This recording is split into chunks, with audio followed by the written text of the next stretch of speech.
राम कृष्ण हरी राम कृष्ण हरी राम कृष्ण हरी. महाराज, आपला अध्याय 9 चालू आहे. राजविद्या राजगुह्य योग. मागच्या प्रवचनामध्ये आपण बघितलं गुरुवी भक्ती नावाचा जो विषय होता त्याच्यावरती प्रवचन आपलं सुरू होतं. मग वाड धाकुटे न म्हणती सजीव निर्जीव नेणती देखली ये वस्तू जुलुंटिती मीच म्हणून. ते लहान मोठं काही बघत नाहीत, सजीव निर्जीव काही बघत नाहीत. समोर दिसणाऱ्या प्रत्येक गोष्टीला मी प्रत्यक्ष भगवंत आहे समजून त्याच्यासमोर लोटांगण घेतात. आपुले उत्तमत्वा नाठवे पुढील योग्यायोग्य नेणवे एकसरे व्यक्तिमात्राचे निनावे नमुची आवडे. समोरचं योग्य अयोग्य या सगळ्या गोष्टींमध्ये न पडता सगळे एकसारखे आहेत या भावनेने प्रत्येकाला नमन करणं, प्रत्येकाला नमस्कार करणं हे त्यांना आवडतं. जैसे ऊंची उदक पडिले तळवटवरी ये उगेले तैसे नमिजे भूत जात देखिले सा स्वभावोची तयांचा. वरनं जसं पाणी पडतं ते थेट तळाला जातं त्याप्रमाणे सातत्याने समोरचं दिसणारं संपूर्ण भूतजात म्हणजे संपूर्ण दिसणारी सृष्टीतले सजीव निर्जीव सगळ्यांना सातत्याने नमस्कार करणं, नमस्कारासाठीच आपला जन्म झाला असं समजून विनम्रतेने पायावर लोटांगण घेणं असा ज्यांचा स्वभाव आहे.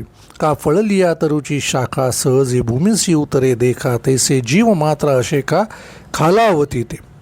ज्याप्रमाणे झाडाला ज्यावेळेला फळ लागतं त्या फळाच्या वजनाने ज्यावेळेला शाखा म्हणजे त्याच्या फांद्या जमिनीच्या दिशेने झुकतात त्याप्रमाणे अगदी सहज त्या लोकांचं स्वतःचं शरीर, स्वतःची मान, स्वतःचा असलेला स्वभाव हा समोरच्या माणसासमोर अगदी सहजगत्या झुकतो. तैसे जीव मात्र असे खाला होती ते दिसल्या क्षणी समोरच्या जीवाच्या पाया पडतात. अखंड गर्वता होऊन असती तयांची विनय हेची संपत्ती. कायमस्वरूपी त्यांना कोणत्याही प्रकारचा अहंकार नाही, गर्व नाही, अशा प्रकारचे ते होऊन राहतात. तयाची विनय हेची संपत्ती. विनम्रता, विनय हा एकमेव त्यांच्या संपत्तीचा असलेला ठेवा आहे. जे जय जय मंत्रे अर्पिती माझ्या चिठाई. केवळ माझाच जय जय करण्याचाच मंत्र केवळ त्यांच्या मुखातून कायमस्वरूपी येत असतो. नमिता मान गळाले म्हणून अवचिता ते मीची जहाले ऐसे निरंतर मिसळले उपासदिगा. या सगळ्या नमन करण्यामुळे, सातत्याने विनम्रतेमुळे त्यांच्या मनातला असलेला मानपमानाचा, अहंकाराचा, दंभाचा, खोटारडेपणाचा सगळा असलेला लेप गळून गेलेला आहे. म्हणून अवचिता ते मीची झाले म्हणून अगदी सहजपणे, अनाहूतपणे प्रत्यक्ष त्यांना माझं स्वरूप प्राप्त झालेलं आहे. ऐसे निरंतर मिसळले उपासती.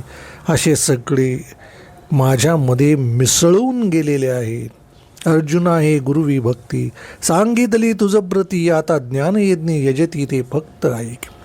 अर्जुना, तुला ही गुरुवी भक्ती तुला सांगितली, विनम्रतेने करण्याची ही भक्ती तुला सांगितली. समोरच्याला गुरु मानून केवळ त्याच्यासमोर नतमस्तक होणं इतकाच भाव मनामध्ये ठेवून संपूर्ण आयुष्य भगवंताचा जय जयकार करण्याची ही भक्तीचं स्वरूप अर्जुना तुला मी सांगितलं.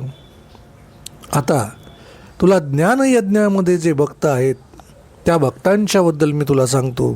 एक ज्ञानी भक्ती, ज्ञानोत्तर भक्ती नावाचे 2 विषय याच्यामध्ये महाराज येतात. इथे अर्जुनाला ज्ञानभक्ती नावाचा विषय भगवंतांनी सांगितला आहे. परी भजन करती हातवटी तू जाणत आसे किरटी जे मागा या गोष्टी केली. ते कोणत्या प्रकारे भजन करतात, कसं भजन करतात हे मागच्याच पर्वात तुला मी सांगितलेलं आहे आणि ते तू जाणतो आहेस. तेव्हा हाथीजी अर्जुन म्हणे, हे देवकिया प्रसादेचे करणे तरी काय अमृताचे आरोगणे पुरे म्हणावे. अर्जुन या गोष्टीवरती भगवंताला उत्तर देतोय. प्रत्यक्ष देवाने दिलेला जो प्रसाद आहे त्या प्रसादाला कितीही मिळालं तरी त्या प्रसादाला अमृताप्रमाणे नाकारणार कोण. या बोलाश्री अनंती लागटा देखिले त्या ते की सुखावलनी चित्ते डोलतसे. अशा प्रकारचं वक्तव्य अर्जुनाचं ऐकल्यानंतर प्रत्यक्ष भगवंतानी मान डोलवली आहे. म्हणे, भले केले पार्था एरवी हा अनवसरू सर्वथा परी बोलवतसे आस्था तुझी माते. पार्था, हा सगळा जो विषय आहे हा तुझ्यासमोर मांडताना पुन्हा पुन्हा सांगताना तुझ्यावर असलेले माझं प्रेम हे मला बोलायला लावते. परी बोलवितेसे आस्था तुझी माते. तुझ्यावर असलेली माझं प्रेम, माझी आस्था ही पुन्हा पुन्हा ह्या सगळ्या गोष्टी तुला सांगायला भाग पाडते. तर अर्जुन म्हणे हे काही चकोरणे विण चांदणेची नाही. जगची निवविजय हा तयाच्या ठाई स्वभाव कीच. अर्जुन म्हणे देवा, अरे चकोराशिवाय चांदणं शक्य आहे का? जगची निवविजय हा तयाच्या ठाई स्वभाव कीजो. संपूर्ण जगाला शांततेमध्ये निवविजय याचा अर्थ त्यांना शांत करणं हा या चांदण्यांचा स्वभाव आहे. ये रे चकोरे तिये आपुले चाडे. चकोराने आपल्या एवढूशा चोचीमध्ये चाचू करते चंद्राकडे, आपली चोच चंद्राकडे करतात. तेवी आम्ही विनवते तोकडे. त्याप्रमाणे त्या चकोराच्या ज्या मागण्या आहेत त्या अगदी एवढूशा चोचीसारख्या आहेत. आणि तुझं व्यापक स्वरूप हे या चांदण्यासारखं, या चंद्राच्या आसमंतासारखं आहे. माझी तहान ती किती असणार? या चकोराच्या चोचीमध्ये मी काय घेणार? तेवी आम्ही विनवते तोकडे. आमचं विनवणं अत्यंत त्या चकोराच्या चोचीप्रमाणे आहे, लहान आहे. देवो कृपा सिंधू.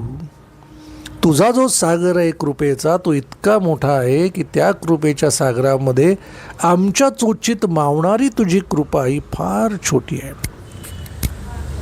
महाराज, हा विषय आहे ना, हा विषय तुमच्या आणि आमच्या आयुष्यातील फार महत्त्वाच्या विषयाशी निगडीत आहे. हे जे काही आत्तापर्यंत आपण चिंतन केलं ना, या चिंतनाची नक्की सांगड कुठे घालता येईल, याचा ज्ञानार्थ कसा जोडता येईल ना, याचा ज्यावेळेला अभ्यास करू त्यावेळेला तुमची याची महती कळेल. असं या विचारांमध्ये तुम्हाला काहीही सापडणार नाही. जो मेघ आपुलिये प्रौढी जगाची आरती दवडी. वाचुनी चातकाची तहान केवडी तो वर्षावनी पाय. चातक पक्षाची तहान केवडी.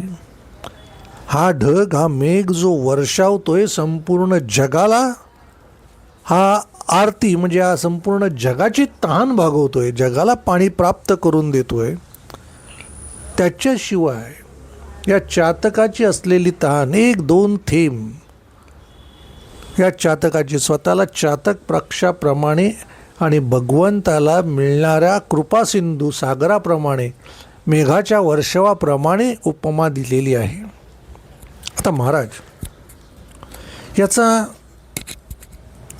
आपल्या आयुष्यातल्या ज्ञानार्थाशी जर विचार केला तर ज्ञानार्थ असा आहे, भक्ती करण्याची जी पद्धत आहे ती पद्धत विनम्रतेला धरून आधारित आहे. संपूर्ण विनम्रता असल्याशिवाय त्या भक्तीचं स्वरूप भगवंतापर्यंत पोचण्याचं नाही. हा ज्ञानार्थ झाला. आपण आपल्या भक्तीची महती भगवंतासमोर गाण्यासाठी मी किती मोठा भक्त आहे हे दाखवून काहीच उपयोग नाही. त्याची असलेली गौणता, लहानपणा हा अर्जुनाच्या असलेल्या या स्वभावाच्या आकलनाचा विषय आहे. अर्जुन ज्यानं आकलन केलं आहे स्वतःच्या स्वभावाचं, ते चकोर पक्षाप्रमाणे केलं आहे. काय घेईल चंद्राकडून ते एवढूशे किन घेईल, एवढूशे तांदणे घेईल, एवढूसं घेईल. त्या चकोर पक्षाच्या असलेल्या प्रेमाची तहान किती. मेघातून पडणाऱ्या पाण्याच्या, वर्षावातून पडणाऱ्या पाण्यातल्या किती थेंबाची, एक दोन थेंबाची चातक पक्षाची तहान आहे. आपल्या भक्तीची पात्रता, लायकी त्या एका चातकाच्या मुखात जाणाऱ्या थेंबासारखी आहे. हे अर्जुनाने कबूल केलेलं आहे. आता अर्जुनाने जर हे कबूल केलं असेल तर त्याच्या भक्तीची जर परिसीमा आपण जर पकडली तर आपली भक्ती अगदी नगण्य, म्हणजे ती गृहीत धरण्यासारखीच नाही. हा झाला ज्ञानार्थ. म्हणजे मी म्हणण्याचा जो भक्तीचा आपला मार्ग आहे तो या ठिकाणी फोल ठरतो, शून्य ठरतो.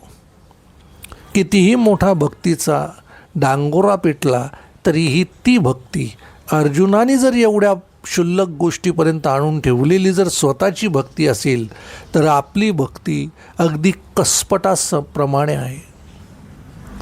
म्हणजे ती नाहीच जवळजवळ. मग आपण त्या भक्तीचा बाऊ मांडणं हा ज्ञानार्थाच्या दृष्टीने किंवा यातलं समूळ ज्ञान प्राप्त करण्याच्या दृष्टीने अत्यंत मूर्खपणाचा विषय आहे. नक्की काय करायचं हे जरी समजलं तरी त्या टोकाची भक्ती आपण करत नाही हे वास्तवता सत्य आहे.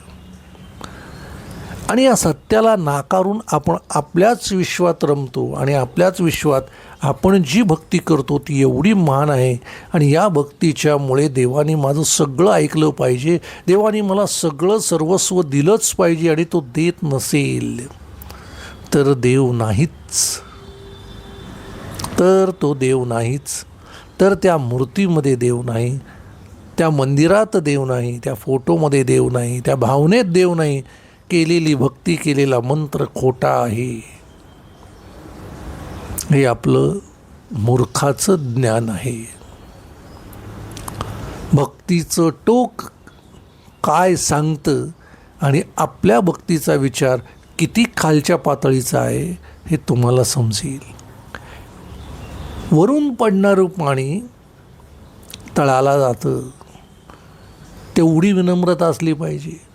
झाडाला पिकलेलं फळ शाखा जमिनीला टेकवतं, फांद्या जमिनीला टेकवतं. ते झुकणं जसं आहे तेवढं सहजगत्या येणाऱ्या सगळ्या लोकांसमोर, मग तो देव असू दे, दानव असू दे, योग्य असू दे, अयोग्य असू दे, चांगला असू दे, वाईट असू दे, प्रत्येकाच्या समोर ते आपलं मन, आपलं चित्त, आपलं स्वरूप, आपला देह हा त्याच्या पायाशी झुकवणं, ही विनम्रता आपल्या अंगात कधीच येणार नाही.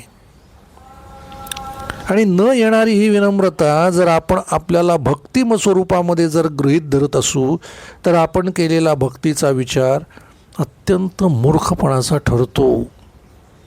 मग कशी सांगड घालता येते आपल्या भक्तीशी याचा जर तुम्ही विचार केला तर आपली भक्ती नीट विचार करा. आपली भक्ती म्हणजे एखाद्या मूर्तीला साधारण सकाळी उठून पाणी घालणं, त्याला धुवून पुसून गंध लावून ठेवणं, एखादा मंत्र, एखादा श्लोक म्हणणं, हात जोडणं, नमस्कार करणं, टिया लावणं, ही आपल्या भक्तीचं स्वरूप आहे. एखाद्या मंदिरात जाणं, मंदिरात काही 2 क्षण 3 क्षण 1 मिनटं आपण असेल त्या मूर्तीला नमस्कार करणं, मूर्तीपुढे काही नारळ, पेढे, फूल, फळ काय असेल ते ठेवणं आणि देवाला नमस्कार करून जाणं, देवाकडनं मिळणारं कुंकू कपाळाला लावणं, गंध अंगारा कपाळाला लावणं, हे आपली भक्तीचं स्वरूप आहे.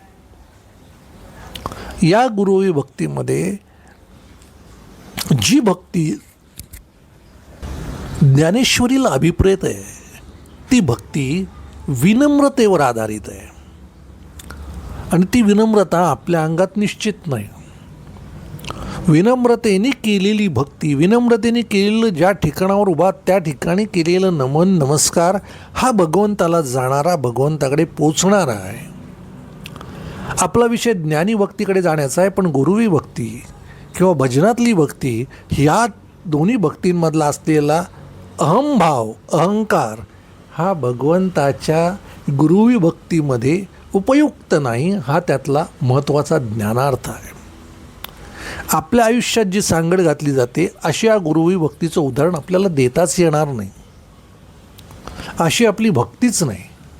आपली भक्ती भगवंताला देण्याची आणि भगवंताकडनं घेण्याची आपली भक्ती व्यवहार्य भक्ती आहे. आपली भक्ती गुरुवी भक्ती नाही. समोर असणाऱ्या प्रत्येक भूतजात, प्रत्येक सजीव मात्राला, निर्जीव मात्राला भगवंत समजणं ही गुरुवी भक्ती जर असेल तर आपल्यामध्ये विनम्रता नावाचा विषय कधीही येणार नाही, आलेला नाही. कारण आपल्यामध्ये समोरच्या व्यक्तीने आपल्या पाया पडलं पाहिजे, कारण मी मोठा आहे, कारण मला सगळं समजतं, कारण मी वयाने मोठा आहे, कारण मी या घराला, कुटुंबाला मी तयार केलेलं आहे, या कुटुंबाशी कुटुंबासाठी मी झटलेलो आहे वगैरे वगैरे सगळे विषय आपल्या विनम्रतेला या मनातल्या तळातून वरती येऊच देत नाहीत. मेघाचा वर्षाव त्यातल्या असलेल्या काही थेंबांच्या चातक पक्षाच्या तहानेचा जर विचार केला तर अर्जुनाच्या भक्तीचं चातक पक्षाच्या मुखामध्ये पडणाऱ्या थेंबाचं स्वरूपच एवढं आहे जो भगवंत देतो. हे कृपा सिंधू, भगवंताची कृपा मेघासारखे 2 थेंब चातक पक्षासारखे जर अर्जुनाच्या मुखात पडत आहेत, त्याला आपण गीता म्हणतोय. ते तत्त्वज्ञान आपल्यासाठी सगळ्यात मोठं तत्त्वज्ञान आहे. मग मेघाचा वर्षा होणारं कृपा सिंधू भगवंताचं तत्त्वज्ञान, 2 थेंबाची गीता आणि एवढा वर्षा होणारा तो मेघ म्हणजे भगवंत. त्या व्यापक स्वरूपाची नुसती कल्पना करा. त्या व्यापक स्वरूपाची जर तुम्ही कल्पना केलीत तर तुम्हाला असं समजेल ते ज्ञान, त्या गोष्टी आपल्यापर्यंत आल्याच नाहीत. कारण गीता ज्ञानेश्वरी हेच जर पोचलं नाही, जे काही थेंबाचं मर्यादित ज्ञान आहे, काही थेंबाची भगवंताची कृपा आहे, मग अपार कृपा असणारा भगवंत, वर्षा होणारा भगवंत हा आपल्यावर पडणारी कृपा घेण्यासाठी आपली चोच खूप बारीक आहे. म्हणजे आपल्याला चोच मोठी केली पाहिजे, ग्रहण करण्याची शक्ती मोठी केली पाहिजे, त्याशिवाय या भक्तीचा स्वाद घेता येणार नाही. म्हणजे आपल्याला स्वतःला इतकं व्यापक करावं लागेल, स्वतःच्या मनाला, स्वतःच्या विचारांना इतकं व्यापक करावं लागेल की हा भगवंताचा असलेला भक्तीचा स्वरूपाचा विचार व्यापकपणे आपण भगवंताच्या जवळ जाण्यासाठी करू शकू. कारण जर भगवंताकडनं काही घ्यायचं आहे, त्याची कृपा आपल्यावर व्हावी असं आपल्याला वाटत असेल तर आपलं व्यापकपण, आपली चोच तेवढी मोठी पाहिजे. मी काय म्हणतोय तुम्हाला समजत असेल. आणि हे स्वतःच्या देहात बदल केल्याशिवाय या भक्तीचं स्वरूप अंगात येत नाही.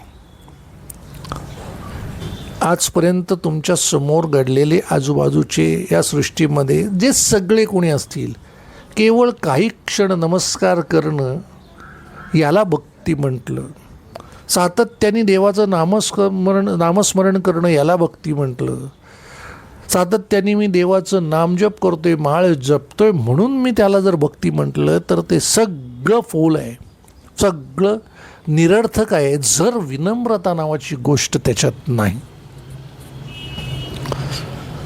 जोपर्यंत ते नामस्मरण, जोपर्यंत ती भगवंताची असलेली सेवा, जोपर्यंत ते करत असलेलं पूजन हे विनम्रतेच्या या पायावर जर आधारित नसेल तर ही असलेली भक्ती ही निरर्थक आहे. माऊलींच्या या ओव्यांचं हे सार आहे. एका कुटुंबामधलं तुम्हाला दृष्टांत सांगतो, मजेशीर आहे. आयुष्यभर एक उत्तम व्यवसाय करून गेला.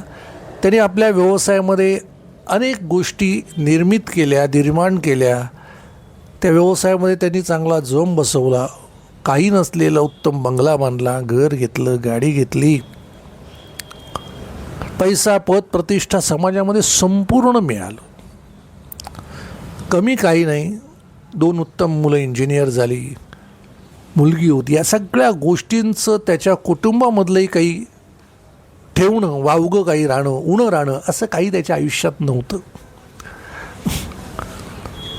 सगळं होतं, पण आयुष्याचा उत्तर काळ, शेवटचा काळ त्याला कुटुंबासहित जगताना एक पोकळी जाणवली. ती पोकळी त्यांनी ज्या वेळेला मांडली, त्या पोकळीमध्ये तो सर्वस्वी एकटा होता. त्याचं कारण असं, हे सगळं जे त्यांनी कमवलं त्या कमवण्याच्या असलेल्या स्वरूपाला व्यवहार ज्ञानाची जोड होती. त्या व्यवहार ज्ञानाच्या जोडीला जेवढे काही व्यवहार संपल्यानंतर माणसांनी त्या व्यक्तीला प्रतिष्ठा दिलेली, मान दिलेला, सन्मान दिलेला, मग तो कुटुंबाचा असेल, लोकांचा असेल, तो तिथल्या तिथे थांबला.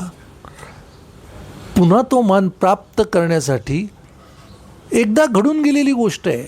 ती टिकवण्यासाठी पुन्हा तेच करण्याची मानसिकता त्याच्यामध्ये राहिली नाही, त्या व्यावसायिकामध्ये राहिली नाही. आणि त्या जागेवरती ज्या ठिकाणी ती व्यक्ती होती तिथे पुन्हा जाणं शरीराच्या जर्जर अवस्थेला शक्य नव्हतं. आता मी ती उलगडून विस्तृतरित्या सांगत नाही, कारण हा प्रसंग प्रत्येकाच्या आयुष्यामध्ये आलेला असतो. जर्जर अवस्थेत गेल्यानंतर ही व्यक्ती अडगळीच्या स्वरूपामध्ये घरामध्ये टाकली गेली.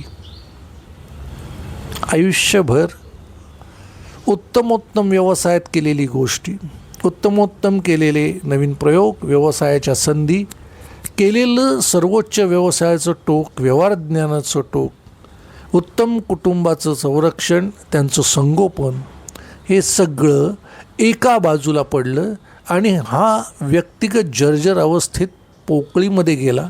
त्याच्यासाठी वेळ द्यायला या कुटुंबाकडे वेळ नाही, कारण ते सगळेजण तो व्यवसाय सांभाळण्यात, आपापलं आयुष्य जगण्यात गुंतून गेलेले आहेत. ही वास्तविक स्थिती आलेली आहे. निर्माण त्यांनी केली, मग त्यांनी वाईट केलं आहे का? नाही. त्यांनी केलेलं कर्म चुकीचं आहे का? नाही. कुटुंबाला दिलेलं संगोपन चुकीचं आहे का? नाही. सगळंच बरोबर आहे. पण नेमकं चुकलं काय? काय नाही जे या माणसाला मिळालं नाही, ज्याच्यामुळे आयुष्यात पोकळी निर्माण झाली. जर्जर अवस्थेमध्ये एका खोलीमध्ये आपल्या स्वतःच्या आयुष्यात तुटलेला, मोडलेला म्हणून हा मनुष्य पडून राहिला. सगळं असतानासुद्धा तुटलेलं, मोडलेलं मन घेऊन उत्तर आयुष्य जगणं हे फार कठीण आहे महाराज. ही फार, ज्याच्या वाट्याला असा प्रसंग आलेला असेल ना महाराज, त्याच्यासाठी हे खूप जड आहे. हे उरलेलं आयुष्य जगणं फार भयानक आहे महाराज.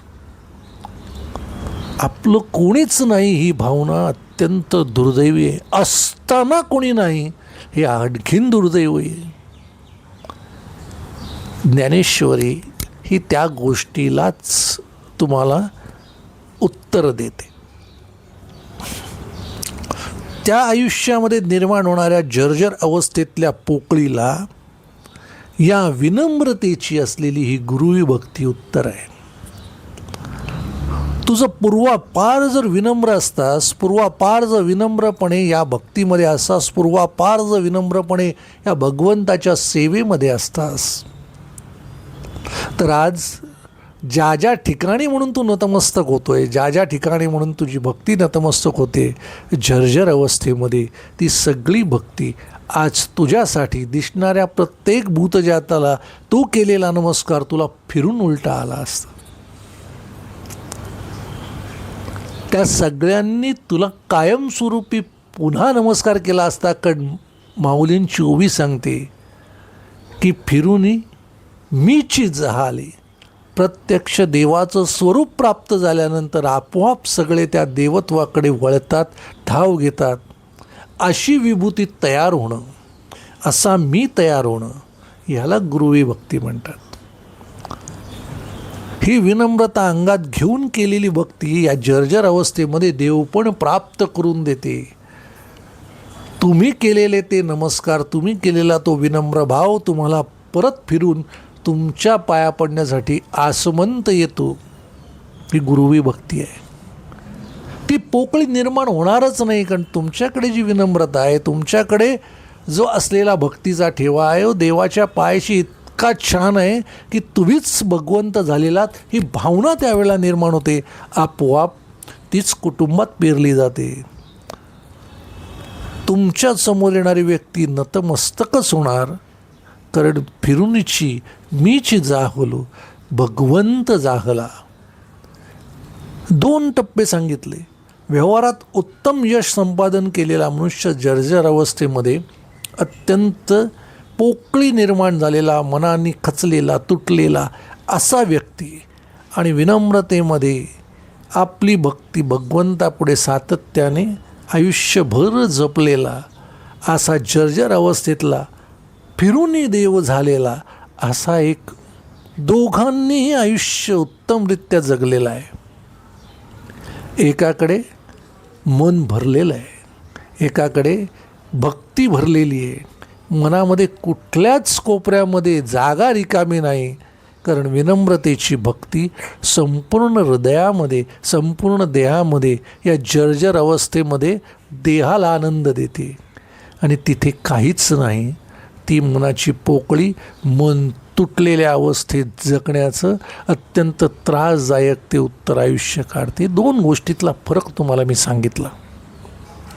आता तुम्हाला नेमकं कसं जगायचं आहे, ह्या गुरुवी भक्तीमध्ये जगायचं आहे का त्या तुटलेल्या पोकळ माणसाच्या त्या मनाप्रमाणे जगायचं, या 2 गोष्टी तुम्ही ठरवायच्या आहेत. महाराज, हा सांगण्याचा विषय एवढा बारकाईने तुम्हाला मी का सांगितला? अवस्था जर्जर ही प्रत्येकाला येते महाराज. अवस्थेमध्ये गेल्यानंतर असणारा त्रास आणि ती मानसिकता असलेली पोकळी, आपल्याला नसलेली किंमत आणि आपला निरुपयोगीपणा, आपल्या अस्तित्व हे अडगळीचं जेव्हा माणसाला समजतं, त्याच्यासारखं परिमित दुःख जगामध्ये नाही. आणि ते दुःखदायक आयुष्य असंच रडत कुढत जगायचं का? विनम्रतेच्या या गुरुवी भक्तीमध्ये स्वतःचं शरीर असं तयार करायचं की स्वतः भगवंत झाल्यानंतर केलेले सगळे नमस्कार फिरून आपल्याला कायमस्वरूपी सातत्याने जर्जर अवस्थेमध्ये येत राहतील, असं आयुष्य काढायचं आहे. महाराज, फार छान विषय आहे, पण वेळेचं थोडं बंधन पाळूया. पुढच्या प्रवचनात आपण नक्की भेटू. तोपर्यंत रामकृष्ण हरी, रामकृष्ण हरी, रामकृष्ण हरी.